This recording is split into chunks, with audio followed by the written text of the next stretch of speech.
इस देश के अंदर जहां आज एक तरफ जो सत्तारूढ़ दल है वो अपनी मनमर्जी कर रहा है, वो पूरी तरीके से निरंकुश हो गया, तानाशाही चल रही है, ना लोगों के अधिकारों का कोई उनको ख्याल है, ना लोगों की भलाई में कोई उनका विश्वास है।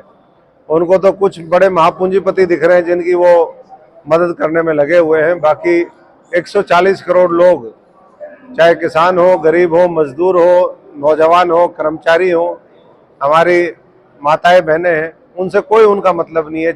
देश में शिक्षा और चिकित्सा से कोई मतलब नहीं है। लगातार स्कूल बंद करे जा रहे हैं, भ्रष्टाचार, महंगाई अपने चरम पे है।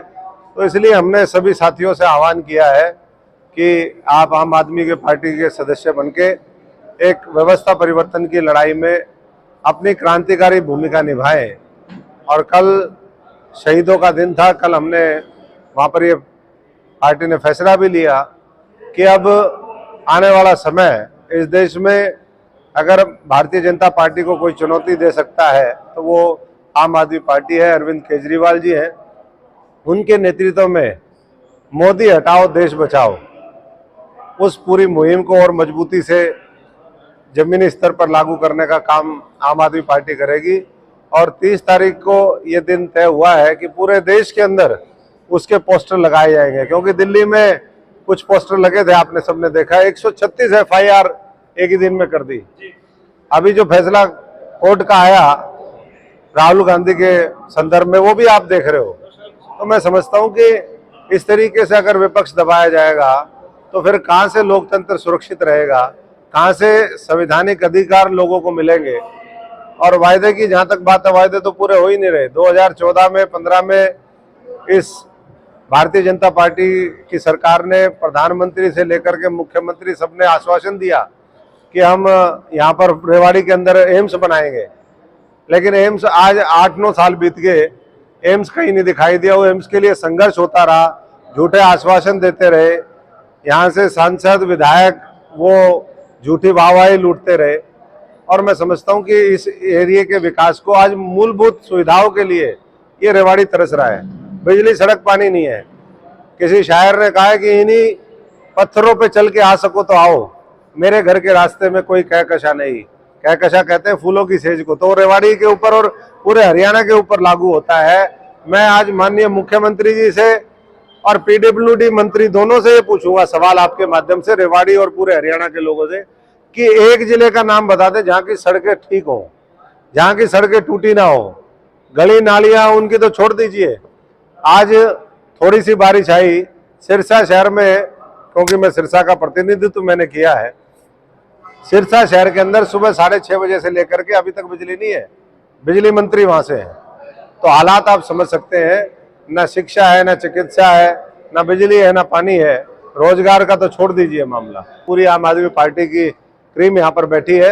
ये जो कुछ लोगों ने अभी तक, 1-2 घरानों ने रेवाड़ी और अहिरवाल के नाम पे राजनीति करी है, अब उनकी दुकान बंद होने का समय है। इसलिए पूरी मजबूती के साथ आप अपनी जिम्मेदारी निभाइए और भविष्य में जो झाड़ू चलानी है, मजबूत झाड़ू चलानी पड़ेगी सबको, तभी ये सारी गंदगी साफ होगी, सड़कों की, राजनीति की। तो सबका मैं एक बार फिर बहुत बहुत धन्यवाद करता हूं और आपके जो सवाल होंगे उनके जवाब। राहुल गांधी जी की आज सदस्यता गई है, तो इसको किस तरीके से देखते हैं आप? देखिए, सदस्यता तो लगातार मैं समझता हूं कि आज, क्योंकि विपक्ष बहुत कमजोर हो गया और मुख्य विपक्षी दल तो कहीं सड़कों पे है ही नहीं। अब तो एक कमरे में बैठ करके मीटिंग हो जाती है उनकी संसद में। आज आपने देखी होगी, एक वीडियो वायरल हो रही, एक कमरे तक पहुंच गई है कांग्रेस पार्टी। पहुंच गई या पहुंचा दी, कुछ लोगों ने पहुंचा दी, कुछ उनके कर्मों ने पहुंचा दी, कुछ उनकी कार्यशैली ने पहुंचा दी। लेकिन इस तरीके से अगर होता है तो ये तो लोकतंत्र के लिए बहुत ही दुर्भाग्यपूर्ण है कि अगर कोई सवाल भी उठाएगा, अब अगर कोई भागा हुआ है, भगोड़ा है, बैंक का पैसा लेकर के भागा है, अगर उसको नाम से एड्रेस नहीं करेंगे तो कैसे करेंगे? समाज से, अगर तो समाज से एड्रेस किया, नहीं, समाज से नहीं, वो तो नाम से एड्रेस किया है। अब नरेंद्र मोदी को नरेंद्र मोदी नहीं कहेंगे तो और क्या कहेंगे? अब उसमें और उनके जो सहयोगी हैं उनके नाम भी, ये तो एक कोइंसिडेंस समझ लीजिए, या हो सकता है उन्होंने खुद प्रमोट किया हो उनके कुछ चहेतों को, तो वो तो भाग्य तो है, ये तो सच्चाई है। ललित मोदी, नीरव मोदी, ये तो भागे थे। तो सवाल अगर इस तरीके, ऐसे तो कोई किसी को कुछ बोल ही नहीं पाएगा। और माननीय कोर्ट को भी इस तरह के मामले में समझता हूं कि और थोड़ा सा संजीदगी के साथ उसको हैंडल करना चाहिए। न्यायपालिका कानून की नज़र में सब बराबर है, लेकिन लोकतंत्र में जिम्मेदारी भी, जो चुने हुए प्रतिनिधि हैं उनकी भी जिम्मेदारी होती है। तो इस तरीके का कदम अनुचित है। बाकी मैं समझता हूं कि अभी तो पार्टी, कांग्रेस पार्टी फैसला करेगी कि कहाँ अपील करनी है, कहाँ नहीं करनी है। कांग्रेस तो जिन्होंने कमजोर करी है सबको पता है। हरियाणा के संदर्भ में भी सबको पता है कि इन्होंने भ्रष्टाचार किया। आज जेल तो वो जाने चाहिए थे जिन्होंने भ्रष्टाचार किया था कई लाख करोड़ रुपए का। वो तो बीजेपी के साथ मिली भगत से राजनीति कर रहे हैं,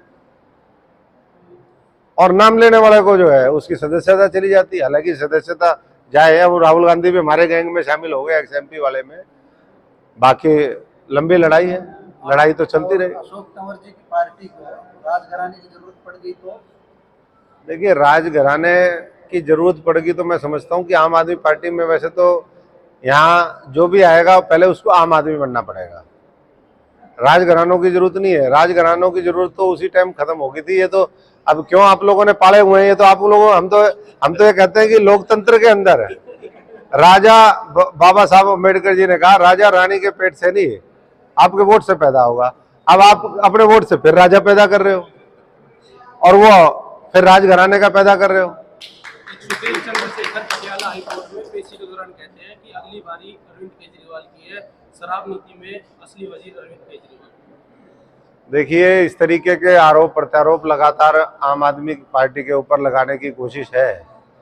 जो दोषी हैं उनके ऊपर कानूनी कार्रवाई वो हो भी रही है, और भी होगी, और जो निर्दोष है वो बाहर भी आएंगे।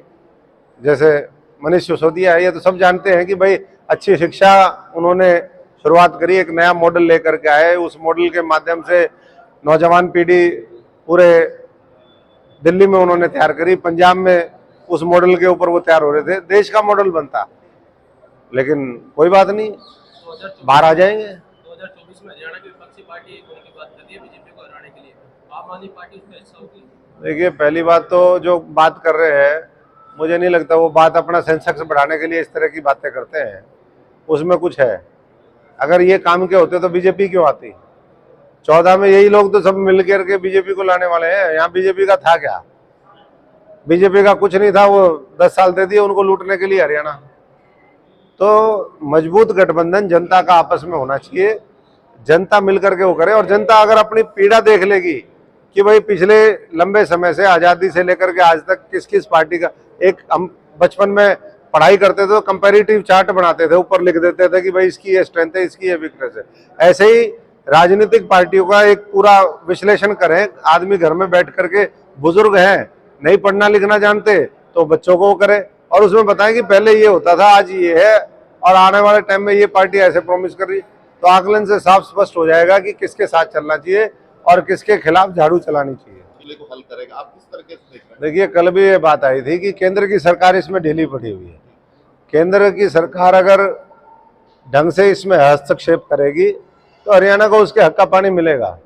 हम तो चाहते हैं कि दक्षिण हरियाणा हो, पूरे जो हमारा जायज हिस्सा है वो पूरे पानी का हो, किसी और चीज़ का हो, उसके साथ बिना किसी कॉम्प्रोमाइज़ के वो हरियाणा को मिलना चाहिए। लेकिन राजनीति की भेंट चढ़ जाए कोई भी मुद्दा और बार बार कुछ लोग उसके ऊपर राजनीति करते रहे तो वो भी ठीक नहीं है। 6 साल पहले केंद्र की सरकार को ये फैसला करना था। जब फैसला आया था, नोटबंदी के अगले दिन ऑल पार्टी मीटिंग थी हमारी 2016 के अंदर। माननीय प्रधानमंत्री से मिलना था, राष्ट्रपति से मिलना था, उस समय के होम मिनिस्टर से मिलना था। प्रधानमंत्री जी को छोड़ करके सबसे मीटिंग होगी, 7 साल बीतने को मुख्यमंत्री जी मीटिंग ही नहीं करवा पाए। तो इससे पता चलता है कि गंभीरता कितनी है। तो गंभीर नहीं है, केवल मुद्दा बनाना चाहते हैं और उसके आधार पर जो है अपनी राजनीतिक रोटियां सेकना चाहते हैं।